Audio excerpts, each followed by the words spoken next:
Hello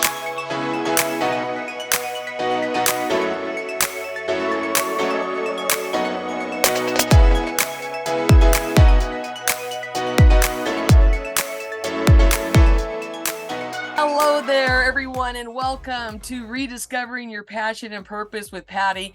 And I am your extreme, excited and motivated and inspired guest, Patty Stuhlin. I am the Chief Pathfinder of Pathways with Patty. And I have got to tell you, today is a terrific Tuesday. Now, I know for most of you, you're not listening to this on a Tuesday. You're listening to it maybe on the day that it launches on a Wednesday. It doesn't matter. If you've been listening to the podcast, you know that I have certain words for certain days, and today is a terrific Tuesday. It's been a terrific Tuesday since I got up, and guess what?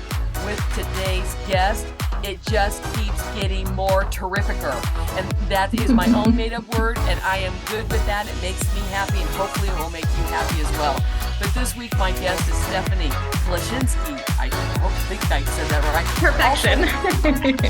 Also known as Effie. She is a career coach and speaker, helping women to take control of their careers and stop hating Mondays. She founded her coaching company, Career Twist, after trying to thrive but barely surviving in a toxic workplace. She realized there is more to life and wants to help women who feel stuck by the shoulds of the world to leave them behind and actually enjoy what they do. Effie, it is such a pleasure to have you here today, and your fur baby. Well, thank you so much, Patty, for having me. And yeah, I'm sure that they will be all over. They're like my little CFOs, whatever you want to call them. They got all the cuteness. Well, it's wrong for those people that are not able to watch, if you're not on the YouTube channel right now. Effie has a sweatshirt on that says Karma is a cat. And with her cat going back and forth, it's perfect. It's Karma, right? We're watching Karma happen as we're speaking right now. Yes. Yeah, total cat lady here. Right on. I'll have to connect you with my niece because her name is Katie, but she goes by Kitty Box. So, that's cute. So anyway, I might have to Well, how are you doing? I am doing well. It is fall here in North Carolina, so we are seeing all of the colors changing, but it will be 70 degrees this week, so I am enjoying it and taking in. I love summer. I'm taking in all the good sun and loving it. Right on, you're doing that right. Exactly, yeah. So I'm sure like California is probably warm all the time, and we're heading into like cold next week. Well, I'll tell you what, for about the past couple weeks, even though it's been, when you're hearing this, I know you're not hearing this episode in October, but it is October right now. And it has been extreme. We've been having a heat wave in the 90s and stuff. So it's like, okay, I thought this was fall, not summer. But here in the high desert, it's like, for the most part, we have winter and we have summer. And then we have like 2 weeks of fall and 2 weeks of spring, with wind that happens throughout it. But I am not complaining one bit. It is a glorious day to be alive. That is for sure. Yes. So Effie, with all of that said, I would love for you to share your story with our audience, because I know that you've had some challenges and some obstacles, and through all of it, you have come through it with lots of life lessons. And not only have you learned lessons, but now you are helping others as in the intro, especially where it talked about helping people take control of their careers and stop hating Mondays. I think that is wonderful. And the other thing that really stood out for me is who feels stuck by the shoulds of the world to leave them behind and actually enjoy what they do. So with that said, please tell us your story and where you are today. Well, I started out, my journey really starts out in college, where I was a theatrical studies major. I thought I was going to have this Broadway career. I was going to tour. I was going to travel and be on stage. And I had all of these ideas, and it never happened. I still am lucky enough to perform in my community theater, and I love it. But I always felt, this isn't happening. This isn't it. This is the career I thought I chose, and it didn't happen. What's next? So I went, did some internships, ended up just working random jobs. I love to tell my clients that my resume is a masterclass in randomness. I've done after school teaching, drama teaching. I taught dance lessons for a while. So I really stayed in the arts. And then, of course, data entry, administrative assistant. I was a catering salesperson for a while. So I sold wedding and events and intimate weddings, and really a journey. I would say it has definitely been a journey of what do I really want to do, and never knowing. I Mm-hmm. always thought I sat there and I was like, I am in my, well, now 30s, still then, like, just a few years ago, being like, I'm in my 30s, like, all these people I see have these careers. I was with, in my catering job, I was with people, my boss was an intern at the company and worked her way through to director. My husband has at the company for 11 years and worked his way up from supervisor manager to, general manager. And Mm-hmm. I saw all these people and I'm sitting here going, I can't. What is wrong with me? Mm-hmm. I must be flaky. I'm a terrible employee. I'll never be happy. And just really every day was such a struggle. I ended up in a terrible workplace that was toxic, with a toxic employee or a toxic coworker, and just in a toxic place where it just every day was daunting. I remember crying, just being like, I don't want to go. I don't want to be there. I'm not feeling fulfilled. I feel like I have no pathway. It was to the point where a my trainee who was hired a year before was promoted above me. And that was embarrassing. And I was just like, this is not it. This is not the place I want to be. It was really the pandemic, for all of the lessons it taught us. It taught me that that was not where I want to be. And even though it took me a while after the pandemic to get somewhere, it still taught me that there is more to life than what the career ladder tells us, Mm-hmm. what the career ladder says we should be doing. Mm-hmm. And that it's not always, some people it works. My husband, happy as can be, loves it. My director loves where she's at, but it doesn't work for everyone. But we're sold this lie that you must get an entry job, go to school and make Mm-hmm. sure you're getting a degree, and then you should get a job in that degree, and then you should be working your way up. That is, it works for some people and it's great for them. It doesn't work for all of us. And Mm-hmm. then, we don't get told that there are other ways. Mm-hmm. We watch TV, we watch movies, and this is the way to be a successful person. And I think that that was a hard life lesson I had to learn. And I want to help people understand that there is more to life than just climbing a ladder. Like, I am not the same person I was at 18 when I chose my major, nor 20 when I entered the workforce. And believe me, my hair and I always joke that my hair and my clothing are thankful that I am not the same person back in the early 2000s, the mid 2010s and stuff. I think I believe most of us could make that same statement. Yeah, so it's like we all grow, our fashion grows, mine on our jobs too, and what we do, and we discover so much about ourselves while we're working, that we really get stuck in this, well, I'm not happy here, but this is what I should be doing. So Right. really helping my clients say, hey, there is more to life. Like, let's look at other opportunities. Mm-hmm. Well, so many of the things that you just mentioned. First of all, talking about the should haves, I know that one of the things when I was teaching, I would have so many fellow colleagues come up to me because I was an activities director for 20 years. So I was the one that was in charge of the fundraisers at the school and the dances and the assemblies and all that sort of thing. So it was very easy, or at least many people thought that they could come and tell me what I should be doing. And my last couple of years that I was teaching, when they would come up to me and they'd say, Patty, you should blah, blah, blah, blah, or Patty, you should. And I just finally just started saying, first of all, do not should on me. And I mean, it would stop them immediately. It's like, and I don't think at first they knew what I said. And it's like they wanted clarification. I said, do not should on me.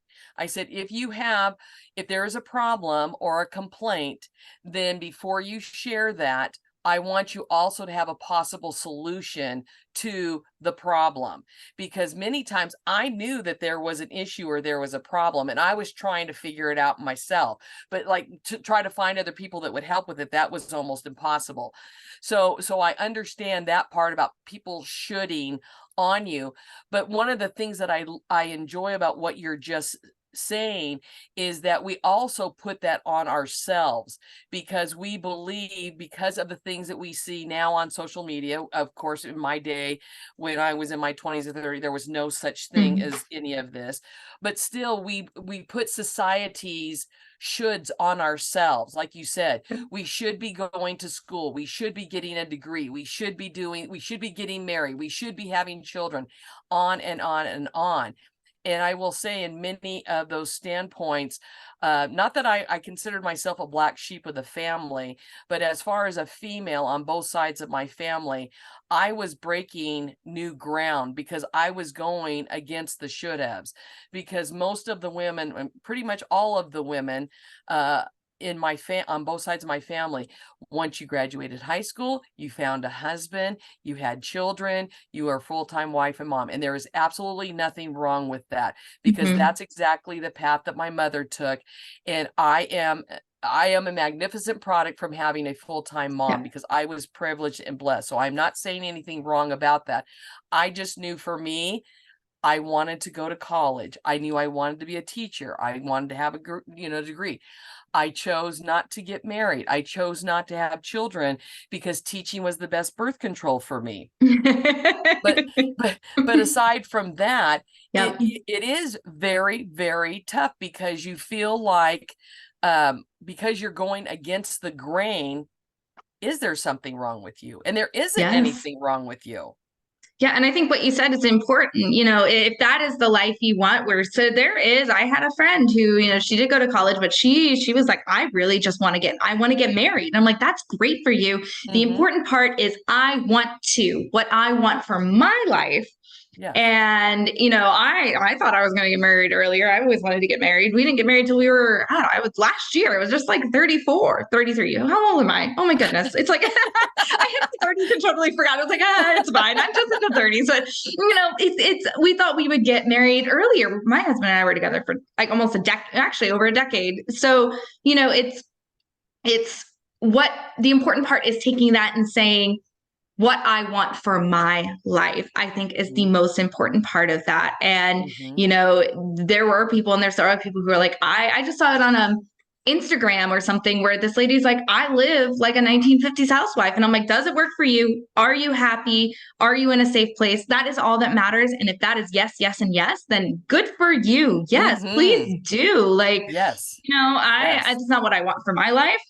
It's not where I think I would find myself being happy. But, if that works for you, then I power to you. I think you should go Mhm. full force into it. And I think that is the important part, taking what you want and putting your whole heart and soul into it. Oh, amen to that. And the other thing too that you kind of touched upon during your story is, part of those should haves, societal should haves, does happen, especially when you are in high school, because already, and I know, as an educator, you start asking the question of your kids, your students, what is it that you want to do? You need to start preparing for that now. Mm. Where I differ from a lot of what the state mandates were, and I know our school was only going along with what the state mandates are, is they were going with the attitude that every single kid is going to go to higher education. Yeah. Not every kid is meant to go on to higher education. Some are going to trade school, some are going into military, some are just going out into the workforce. And so I know, for those of you listeners out there right now, you've heard me say this many times before, but I really think that we're doing a disservice to our youth by trying to cram them all into into one single mold of going Yeah. on to higher education. I'm very blessed that I did it, because I knew I wanted to be a teacher. I knew the expectations, so I needed to do that. But I also know that school was not easy for me. It was my extracurricular activities and electives that kept me in school, because I knew my parents said, you keep that B average or the electives and the athletics goes away. That was Yeah. my life. So you could bet I was going to work very, very hard. And that meant getting tutors and everything else for the academic part. My point is, I I believe that we need to focus on creating the best citizens and people, well-rounded people that we can possibly do. And through that experience, then let our youth figure out what is it that they want to do, and maybe give them some options and give them some opportunities to do field work, so to speak, out in the real world, to get some experience through, job and opportunity programs. And I know that there are many schools across the country that do have that. I know in my area where I taught, that was not really a very big option for our Mhm. kids. But I think that if that mind shift started, where, like you said, you learned early on that you were basically burning out. You were not being fulfilled with what you thought you should be doing, of Yeah. climbing that ladder. And with the pandemic, I know there was a lot of people that discovered, this is not my passion and it is not my purpose. I'm not sure what that is. But I think if we start giving our youth more opportunities to explore, then maybe that burnout part won't happen as quickly. Yeah. And for those of us that are older, I know for us, the expectations were, once you start that career, you stick with it, whether you like it or not. And I Yeah. will say, I never felt that way, but when I did burn out at 55, I really did not know what my identity was anymore. Yeah, and I think that you touched on it's really important to say that you can make a change if this is not working for you, because how do you know till you try it? Right. I didn't know until I was really trying. I was traveling and auditioning, and I didn't realize until I was doing that how I really didn't have the chutzpah or the like strength or the guts to really make this a living and to go out and be judged on my talent and all of that every day versus like 100 women who look exactly like me, which there are. I love my theatrical performance and I love, the actors and following their journeys, but it just wasn't for me. I just didn't have that.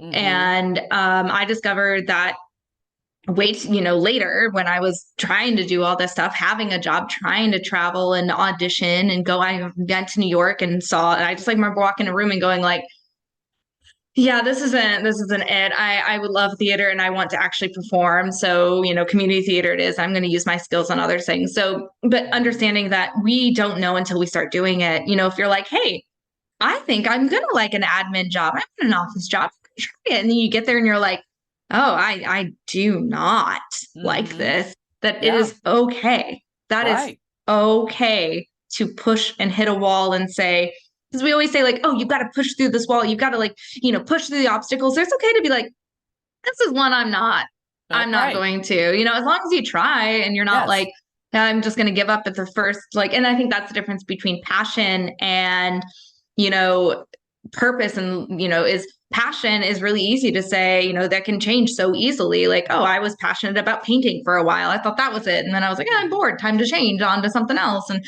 Hmm. purpose is what's going to keep you in your big why. What is your Hmm. why? It doesn't have to Hmm. be as detailed as my why is to create spreadsheets all day. It's my why is to, give data to, whatever you want it to be. So I think really digging deep and, you know, drilling yourself on what you really want to do and what experiences that you love and even know things that you do not want in any way shape or form. I do not want to sit at a desk all day. It's Hmm. not good for me. It's not healthy for me, and there are people who are really good at that and please, you can take my desk. It is fine. It's a sanding desk. It's pretty, but like you can have it.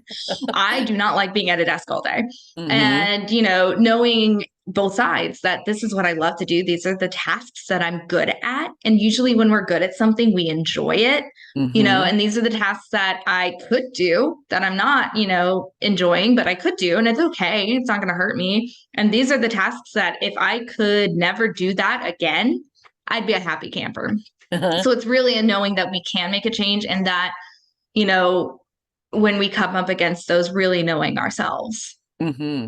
Well, speaking about sitting at a desk, it reminded me I was in college and moving right along my expectations and everybody else's of what you needed to do to become a teacher. And I remember one day my dad said to me, because my dad worked for Southern California Edison, and he said, Patty, being a teacher, you're really not going to make that much money, and I'm really concerned about your future with that, and with the amount of money that very little money that you will make. And I could get you on at Edison, and you would make a whole lot more money, and the benefits would be a whole lot better. And during those days, we're talking, this is in the 80s, the early 80s. And I knew in those days, pretty much my options were being a secretary, or I think they call it an executive's assistant or something, however you want to place it. And I just thought of myself sitting behind a desk for 8 hours a day, almost 12 months out of the year. And I Yeah. knew that was not for me. And I also knew that I wasn't going into teaching for the money. I was blessed with so many wonderful teachers that during my breaks and stuff, I could come back and do field work before I even had to do it in college. And I knew what the expectations were. I knew that you did not get paid 12 months a year. I did know that during summers off and a spring break or winter break or whatever, teachers don't get paid during that time. Mhm. So those of you out there that think that that's what happens, it doesn't. Through all of that, I knew that teaching was my passion and purpose, because I, on my own, had done my own research and field work to experience that. And as much as I loved my dad for that suggestion, because he was concerned about me financially, I already knew in my heart it wasn't about the money. It was about following my heart and what my passion was. I Not love everybody has that. that opportunity. Yeah. And I think that's, important to note too, is, there are going to, this is, can be really nice. And we all want it like that. I love job, but there are, some times and some days and some people that aren't going to have that opportunity, Mhm. but I think the difference is knowing that if that is it, then there has to be a bigger why. And it could be, sorry, my washer's going off at the most inopportune time. And that's okay. That's It's real. laundry That's real day. life, and that's what I love about We are in this real life show. here. I Yep. was like, I'm going to mute this. So, but knowing that your why is not always about your job, like it can be, I am just here to make my, A students. I'm here to help people, and that is enough. And that if So, your why is so strong, it will carry you through anything you can do. so Effie, when you're working with people, is that pretty much where they come to you and say, you know what, this is what I've been doing, I'm burnt out, or maybe they haven't been doing anything, they just kind of been, not knowing what to do, and they come to you, they want to work with you because they need to find what their passion and purpose is, or rediscover their passion and purpose. Is that where you start with people, is with their why, or how do you begin with somebody when they start with you, or just want to talk with you? Yeah, I usually actually start with burnout because a lot of my clients are burned out. They're the point where they're just like, I can't do this anymore. If I spend another day here, I'm going to pull my hair out. So we start with what is causing burnout, because it's not the same for everyone. People usually think burnout is because I'm so busy and I'm just tired and that's it. And that's not always it. Sometimes it is that, you maybe have an unfilled purpose, or you're feeling unfilled if at work, or maybe boredom can also, if you're at a job where you're just not doing anything. I heard a Mm-hmm. study where, and I'd have to look it up, but they did a study where construction workers or somebody was asked to move dirt from one area to the other and then just move it back. And you're like, oh, I'm getting paid like a high salary. It'll be great. I'm just like moving dirt. And a lot of them quit because they didn't have a purpose and Mm-hmm. because they were feeling burned out. So, Mm-hmm. usually we start with like, why are you feeling burned out? What are you what is your current situation that is not working and why? Mm-hmm. Because to know that, because if you don't get to the bottom of the issues, then you will just end up in there. It is a cycle. You'll just end up in that Mm-hmm. issue again. So really working at that, and then looking at things you love to do, looking at your strengths, looking at your why. What does, the simple question of what does success mean to you? Mm-hmm. Does it mean money, or does it mean simply just having to come home and have dinner with your kids? Is that success? Like, I'm able to get off, go pick my kids up at work or at school and come home and cook them dinner. What does success look like to you? So really making sure that we're solving current issues so that we can move forward, because you really cannot start a healthy life in a bad, burned out space. And in rage quitting and things like that, or rage, applying, like Mm-hmm. things like that, you can't start a healthy life there. So Mm-hmm. really solving those issues, and then moving on to, I love vision boards. I'm all about that. I know that sounds so woo woo, but I love it because Mm-hmm. I think if you develop what you want and have it in your mind, that also comes from, I think, a theatrical thing of like, I'm going to put myself in this space, and I'm going to, if I want to be an entrepreneur, what would an entrepreneur do? Would they get up an hour before, they're supposed to be at work, get dressed and go right to work? Or would they get up a little earlier, do something for their business and then move on? Or, hey, I want to be a writer, that's one of them. I want to be a writer, would a writer just sit there and do nothing, or would they say, hey, I'm going to write a page a day, and Mm-hmm. that would make my choice? So I think that comes from my theatrical background of, this is the, for lack of better terms, a character I want to be. What would Mm-hmm. that character do, and what would that person do, and what choices would they make? I totally believe in, it's almost the fake it till you make it kind of thing. Uh-huh. It really is like, if you start embodying those, because if you write a page a day, then suddenly, even a month, you've written 30 pages. That's more than I Mm-hmm. usually ever write. Mm-hmm. I never want to write. I'm a performer, but you're really becoming that. You can call yourself a writer if you were writing a page a day, and then it gets Mm-hmm. easier and easier, and then they're just going to start, snowballing into it. So solving it, but then thinking of the future, present, Mm-hmm. then future, I think are the ways to go. Well, and with you mentioning the vision boards, one of the things I thought was interesting the other night, I was watching a show that my friend Robin had me watch that she thought I would enjoy, and this one character goes over to her friend's house, and she sees that he finds out that he has a vision board, and so she says to him, "Oh my God, is this one of those vision boards?" And he acts very, very embarrassed because Oh yeah. it wasn't something that he that it was just his little thing. And he says, well, yes, it's my goals, it's my intentions.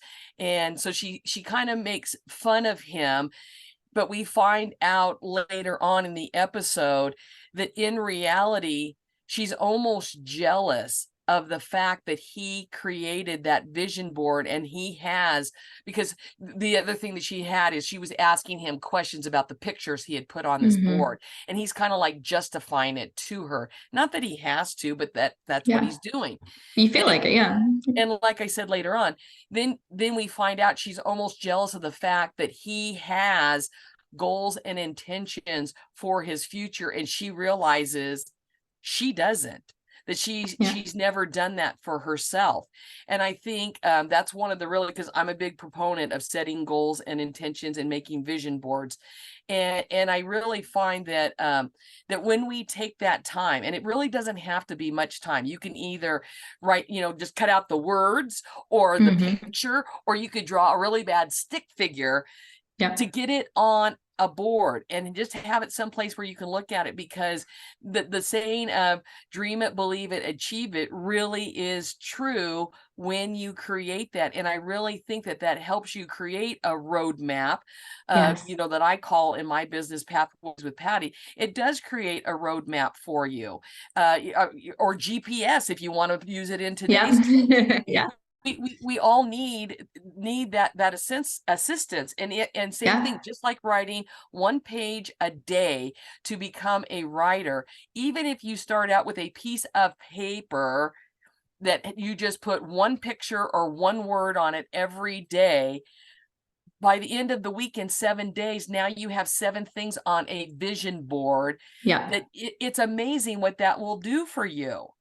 Yeah. Well, I think it's the thing that your brain, we achieve what we focus on. So, if I'm focusing on just my 9 to 5, let's say that you have aspirations to be, a writer or an entrepreneur or something.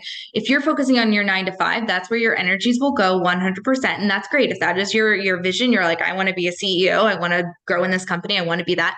But what happens is if you create a vision board, and if you create, even if I don't care if it's like I'm taking a post-it note, I'm writing my goal and I'm putting it up. I'm one who I think I love to like have it completely visualized. Like I want to know where you want to live. I want to know if it's in the country. I want to know if it's in the city. I want you to be able to step in and like smell your house at that point. Like I want it that clear.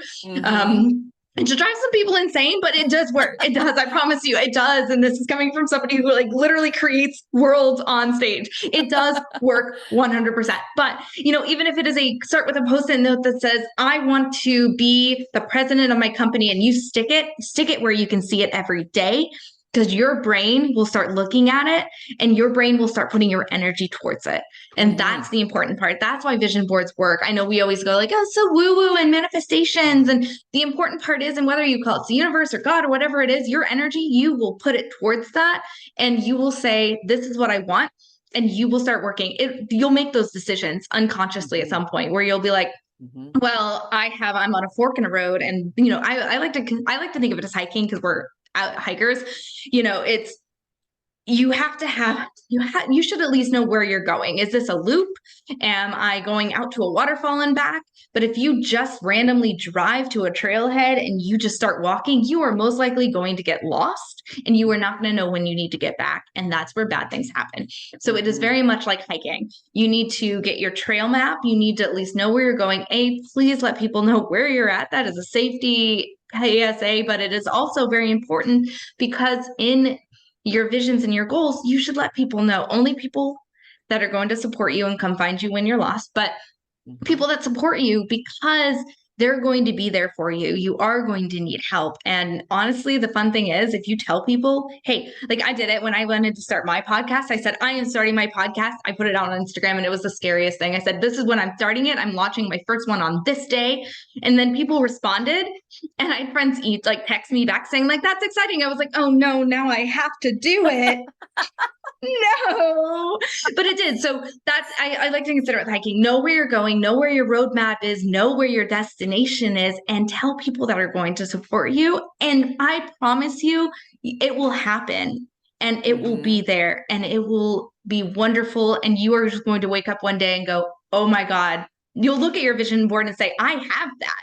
And you'll get to take it down and create a new one, and then start over again. And that's what we do. Exactly. Well, like with my vision board for this year, pretty much, I mean, things are happening. But one of the things that I put on my vision board at the beginning of the year was, before the year was over, I was hoping to get a new fur baby. And, but that isn't going to happen, because the one fur baby that I have, the vet has told me it will not be a good thing. And so that was crushing. My point being that it's okay to have things on your vision board that may not happen in the timeline that you originally set. It does not mean that it can never happen. It just means that the timing right now may not be the correct timing. So it doesn't mean that you can't have it on your vision board, or that also doesn't mean, well, you're a big fat loser. Exactly. Yep. Yeah, I saw a quote that said, don't change the destination, change the path. Because that's good. There's one. Say that again. Say that again. Don't change the destination, change the path. And what I equate that to is, if you were going on vacation, say I'm driving to Florida, and then suddenly that road is closed, I'm not going to go like, well, there goes my vacation to Florida. I can't go because the highway is under construction. I'm going to say, well, I guess I have to veer off and find a new way. You are, and that is so important. And I love that. That is, talking about all this, you're not a failure in any of this. If you get to a job and you're sitting here like, oh my God, I hate this every day, you are not a failure. That is not on you. That is you, your universe, God, whatever you want to call it, signaling to you that this is time for a change. Mm-hmm. And that, it could take time, and maybe we don't know what's going on. So you say like, hey, at the end of the year I want this, but you're right, that's not the path that's laid out for you, and that's not what's going to happen, and that is 100% okay. It is Mm-hmm. beautiful and it's perfect, and it is okay to take time and say, let's reevaluate. Mm-hmm. Yep, most definitely. Now But you if you you do want like fur babies, I have 3 of them I can send you, by the way. Just so you okay, know, they're all asleep right now. we'll talk later. Um, okay, one of the things that you mentioned a few moments ago earlier was about your support system, and how Mhm. important your support system is. But we also know that sometimes with our support system and people who we believe are our support system, may yuck our wow, as I say, or become a naysayer. So in those situations, when that happens to you or it happens to one of your clients, what do you do, and what is your recommendation for how to respond to those yuckers or those naysayers? Yeah, I will tell you, it sucks and it feels terrible and it will scare you. But I want to let you know that it's usually most of it is because they're scared. And you Mhm. just have to say, hey, they're scared. They're going to speak fear into mine. And most times it's because they want the best for you. I like to believe that most people, if especially if you're telling your family or your spouse or your significant other or a friend, they're saying it out of fear for you and fear for themselves, Mhm. because they don't know. They're some people are really good at like walking into darkness and saying I will find a path, and some are like, no, I need my lantern, I need everything. And understand that, I think that's the first thing, is understand it most likely is coming from love, and is most likely coming from a place of their fear. Don't let that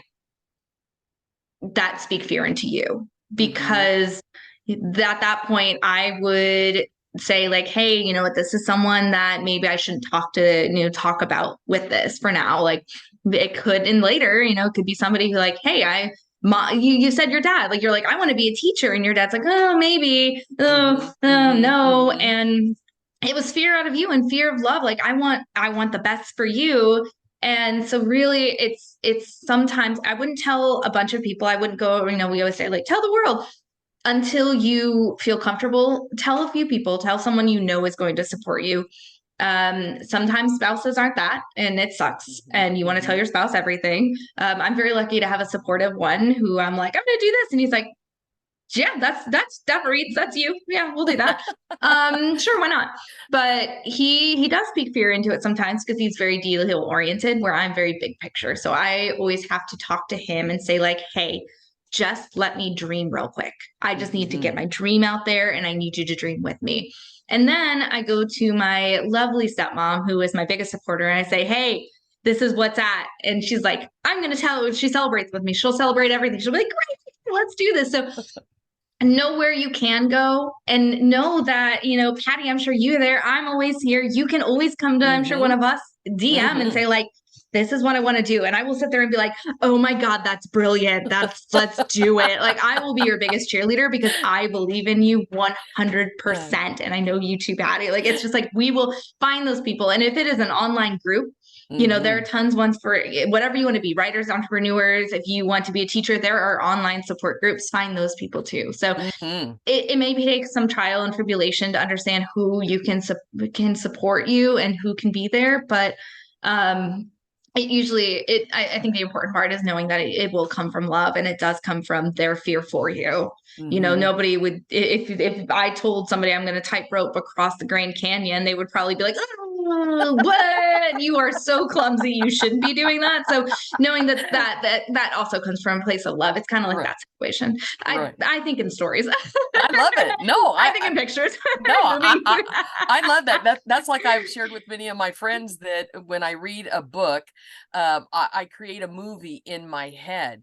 Yes. And one of the best things that I ever that validated that was when I had read, I think, the first 3 or 4 Harry Potter books, and they came out with the first movie. And I was so afraid to see the movie, because I knew in my head what the characters looked like, what Hogwarts looked like, blah, blah, blah, blah, on and on.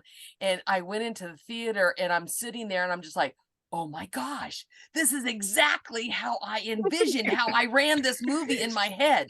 They stole it from me. No, I validated That's myself awesome. what I Yeah. did, So I Yeah. love the fact that you share these stories. But when you just mentioned about dreaming, what is it that where do you think we as adults, where is it that we feel like we stop dreaming like we used to do when we were a kid? And why do you feel that most people stop that as adults? Oh, that's such a good question. Yeah, because we stop dreaming, and I think a lot of it is when we are possibly late middle school, early high school, when we're starting to be like, what do you want to do in college? I have siblings. Mhm. I have siblings are 16, and I do it, and I try to stop, and I'm like, what are you gonna study in college? What are you gonna do? Like what? Most of it because I'm trying to get my sister to come live with me. Not that she wants to, but I'm always like, what do you know? I need to help you with your career path, and I think that that's where we stop dreaming of other ways is because we feel like we're getting, pushed into one path. What are you going to Mhm. study? Usually it's not, people don't want you to say, I'm going to go in undecided to college. They're like, you have to pick something. So I feel like that is, and I think what we as adults, Brene Brown she might have done someone's study, but anyway, she talked about it in one of her books is we stop playing too. We stop, Mhm. letting time just be unproductive. And I think that that stops us from dreaming a lot too, is, as Mhm. children, it was not uncommon to be like, I'm going to be a unicorn princess. And that's totally like, yes, of course I have this world in my head. And, we stop creating these worlds and we stop creating this life that could be because we are scared that either A, we won't reach it, or B, it doesn't exist. Right. And I think that when we start to pull ourselves into one path and say that this is the only way there is when we start to lose that. And Mhm. most likely that I like I said, I'm terrible at it with my siblings where I'm like, what do you want to study? What are you going to study? Yeah. And now it was so weird. They go to the same school I did when I was in middle school and high school. And they had to choose in middle school whether they were going to a STEM school or regular high school. And in STEM school, Mm. if you went STEM path, you could bump down, and that was fine. But they had to pick in like freshman before or whatever before freshman. Obviously, I don't remember seventh, eighth grade, whatever. You had to pick whether you were going to STEM and what you were going to study in STEM school. And I was like, Ooh. they're children. They don't know Yes. anything about the world. They don't know what they want to do. Most of those kids haven't had extracurriculars that push them to that.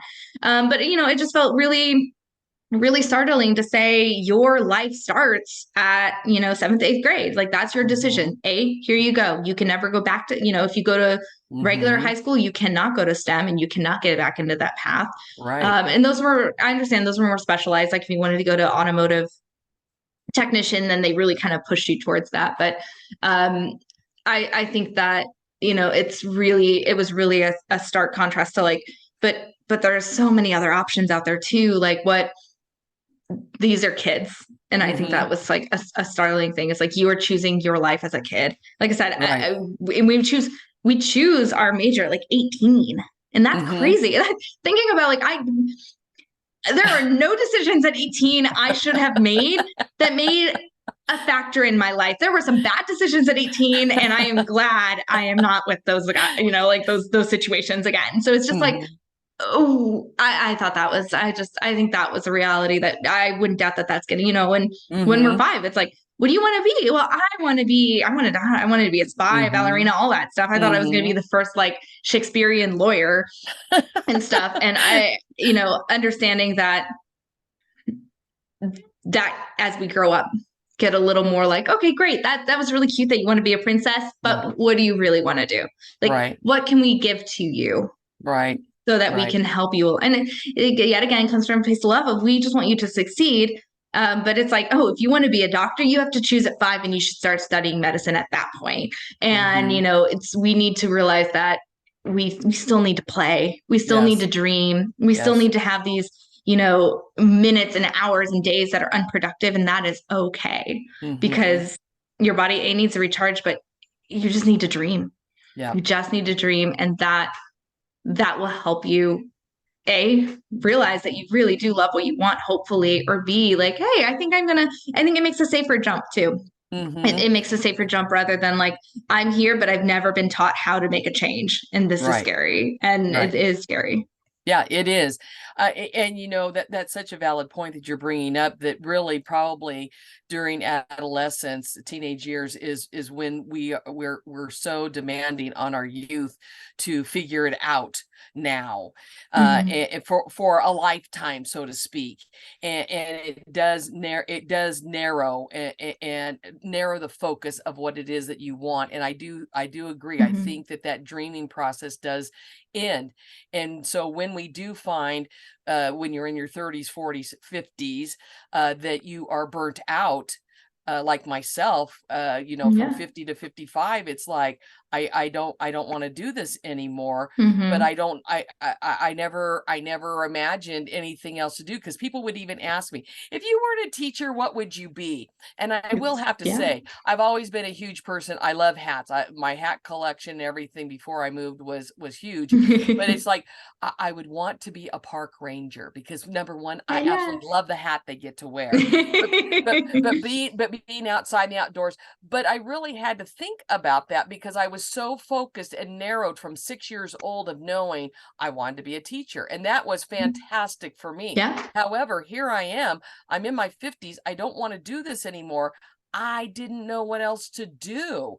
Hmm. So, but the great thing was, through my faith, I knew God God placed that burnout, whatever you want to call it, or wandering of what else I was going Hmm. to do, and opened over the last 7 years so many fantastic doors. The thing Yeah. was, is taking the opportunity when it comes Yes. around. That's Yep. the difference. And I was willing to do that. And I was willing to be open to it as well. Yeah. And I think with the pandemic, as you've mentioned with you and many others, figuring out this is not what I want to do, that's where dreaming, you need to get that childlike wonder back, and Hmm. playful spirit, and think about, yes, you're not going to probably be a prince or princess or anything else. Not saying that couldn't happen. However, start going back to your youth and thinking about what made you happy, what brought joy into your life, Hmm. and look into that, and maybe go to your junior college and take a class for fun like I did. Oh, I think I want to learn how to play the piano. Yes. Did I care that I was 30, almost 40 years older than anybody else in the class? Yeah. No, I did not. I took a drawing class because I'd never taken one before. And you know what? Through all of these, they're leading me into all these different things you just never know. So it's not only dreaming, but when the universe brings you these opportunities, go for it. Yes, exactly. Yeah, I started recently last year. I started taking just for fun because A, I love to fill my schedule up, but B, I was like, oh, I need to do something. I want to learn something new. I started taking an aerial silks class, and that Mm. doesn't I don't do anything with that other than just love it. And it Uh-huh. is okay to just waste time, and it's Mm-hmm. okay to take, and you should like go back to, did you love drawing when you're younger? Go back to that. Or Mm-hmm. even if it is just tonight, I am going to sit and do a puzzle. Let your Mm-hmm. brain turn off, because your brain is such an amazing thing. If you turn it off like consciously, the subconscious is still going. It is like Mm-hmm. working its way. So it rests you, it rests your brain, but you will just invite all of these wonderful thoughts if you just like I had a day yesterday. I was on the burnout yesterday, and I just sat here and I'm like, I feel like I'm going to just I think I was just putting too much into my life. And I told my husband we were gonna drive on the Blue Ridge, and I said, I think I am ready to just go catatonic for a second. So I took the day, I took my phone and I put it in the bedroom, and I said, I'm gonna let this go. I went outside, sat with the dog, and then I spent the whole day just reading a book. And Mm-hmm.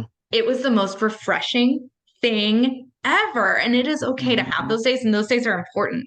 And it is Mm-hmm. okay if those days aren't planned and they're Right. spontaneous. But Yes. once you get to that catatonic, like I can't do anything, it is so much harder to refresh from there. And it takes Mm-hmm. a deeper one, and just like a whole life reset. So, and I think it is important what you mentioned is, letting these opportunities come to you and just saying, yes, it is. Mm-hmm. Yeah, let's try it. And knowing that, like, oh, Yeah, I went and took a class in, drawing, and that was really fun. And, this doesn't have to be my life. I could just sit here and, after dinner, spend an hour doodling, and my Mm-hmm. brain is just enjoying, Mm-hmm. and my body is just enjoying, and really knowing that's a lot of it's just knowing that it is okay.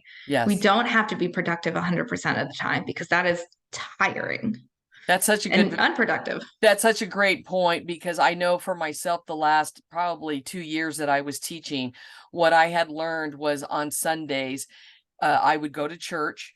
And when I came back from church, I put my pajamas back on and I had a PJ day, Good. because I knew without doing that, I was not going to make it through the week. And so Mhm. I allowed myself to either take a nap, read a book, zen doodle, or watch TV. And it was all in my pajamas. And for me, but I knew I needed to go to church. So that's how I started it. But Mhm. after that, the rest of it was a PJ day. And it was amazing what a difference that made for the upcoming week for me. Yeah, exactly. My husband and I always give ourselves one rest day. We have 2 days off usually. So it's like you get one rest day. And, if you need the second one, then I'm not going to stop you. Like if you went Right. today or yesterday and said, like, but he said, I want to be productive. But if you give yourself just one rest day, start with that. And just like, I need a Mm-hmm. rest day, a day to be, the phone goes away unless it's Mm-hmm. an emergency, because that can get you. Because I know I'm like, well, I have my phone. I might as well start, like, creating content, or let me research, or hi, sir. Sorry, cat's going across. Her baby. Let me research, or let me do this, and the phone is put that away and just watch some TV for Mm-hmm. all I care. Like get lost in your favorite Netflix show, because, it really will set you up for a better thing, or a Mm-hmm. better week Oh too. yeah. And I think you'll be able to really, you know, realize, is this a job I'm burned out and I hate, or is this like, hey, I'm just really tired at the moment? And those are Right. very different feelings. Oh, yes. Yes, most definitely. And I think the other thing that I know, even in retirement, that I've started doing with a friend of mine, is almost every single day in the evening time, we will text each other and ask each other, what is your win or I wins love that. for the day? And some days I have to admit, I really have to think back on my day and search for what was that win, because of Hmm. course, sadly, even positive Patty has those days where I don't feel like I had a win. But when she asked me, then I think back, I know that there was a win. And what was it? And when Hmm. I realized what that win was, what a good way to finish out my day, Yes. knowing, yes, this was my win. Even if it was you gave a little happy a Hershey kiss to the clerk at the store, telling them Hmm. thank you for all you do. I greatly appreciate it. And then seeing Yeah. this huge smile come across their face, and knowing you created a ripple effect Yeah. that is priceless. So that's been a really good habit that I've gotten into over this past year, of I love sharing that. with somebody what my win and what their win was for the day. I love that. I'm going to take that one and just start Please it, because we do. usually just like, my husband will be like, do you feel like it was a successful day? And I'll be like, yeah. But I think like really nailing down and saying this is the win is super important. So I'm Yes. excited. I thank you for teaching. I'm Yes. going to take that. I'm going to use that. Good. I hope Yeah. you do. I think that's Yes. wonderful. So Effie, when did you find out that you had a passion for helping other people?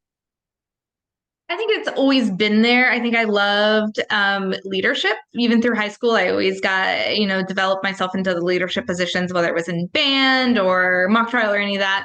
And then I love directing. I love, seeing people develop on stage and, go from what it could be and to what it is. And, really, I think it started really firming itself up when I was a drama teacher, after school drama teacher, and I would just Mm, watch these kids, one of it, and I would cry thinking about it. I was just remember this little girl who didn't speak at all. Not that she was like, terribly shy. She's just like, I'm just here. And then watching her develop through the year and get on stage and say her line as loud as her little voice would let her. When the first couple weeks she would barely say hi. She'd be like, mm.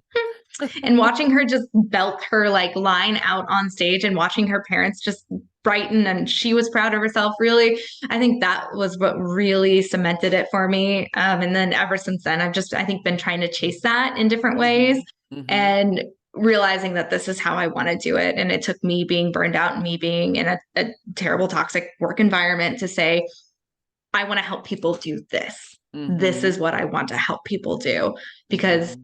I love, learning about workplaces. I love learning about things like that. And, marrying my two passions together, I think really it's been a journey, but I think that just watching younger lives develop. Mm-hmm. Awesome. What would you say is the best piece of advice anyone's ever given you? You know what? It does. This is one I tell myself all the time when I'm getting into a really sticky situation. My stepmom told it to me when I was younger, and it is you cannot make people be good people. And I think Mm-hmm. that always just lets me go, this is, what, I'm not going to force, because we want to say like, I'm going to like fight to like, my right, it's, you cannot Mm-hmm. make people be good people. And that is okay. I'm going to Mm-hmm. step away. Exactly. That's really good. At this point in your life, what would you say that you are passionate about personally and professionally? Personally, I want to live. I just want to explore opportunities. I want to go and do things. I want to learn. I think I spent time where I was like, this is what I want to do and this is it. I'm going to narrow myself. I want to learn everything. I want to keep going. I said I joined aerial silks and, just basically saying yes to every opportunity Mm-hmm. professionally. Um, it's helping people and saying like, and just dying on this hill of like, you can make a choice and Mm-hmm. you can have control. Mm-hmm. It is you are the important part of this equation when it comes to anything. So Mm-hmm. that's what I am so passionate about in my coaching profession, and saying it, I want you to feel strong and I want Mm-hmm. you to take your power back. Oh, yeah. Man, that is good. So what would you say that your purpose is right now, personally and professionally? Hmm. I love that because I love purpose so much more than passion. My purpose is to not tell people what they should be doing, but letting them Mm-hmm. discover. Because I think that is a stronger thing. Because Mm-hmm. I don't know. I don't know what you should be doing. You do, and Mm-hmm. you have it inside you.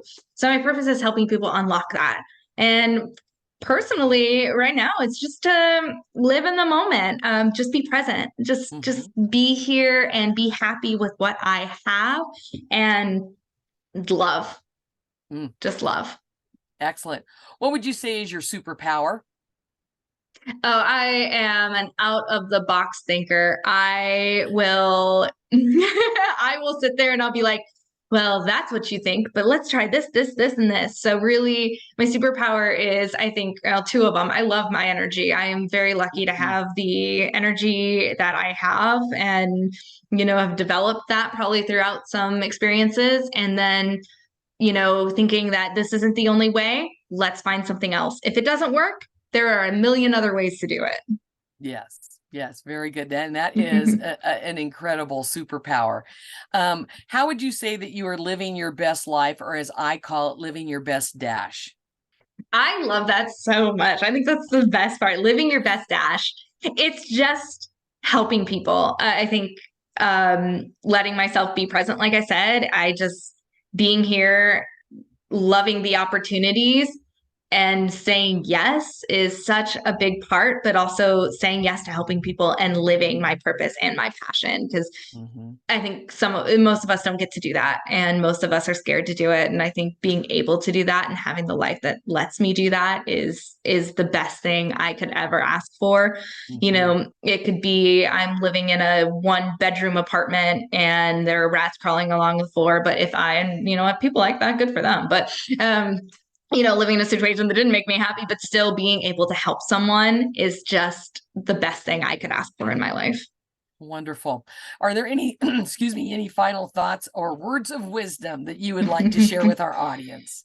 Yeah, I think it's, guys, just don't be scared to take time to get to know yourself. You you are with yourself 24/7, and it's amazing how much you don't know about yourself. So take that time, discover what you like to do, and don't be scared that it might be something you didn't expect and it might be something they're learning. It's okay to be learning about yourself still.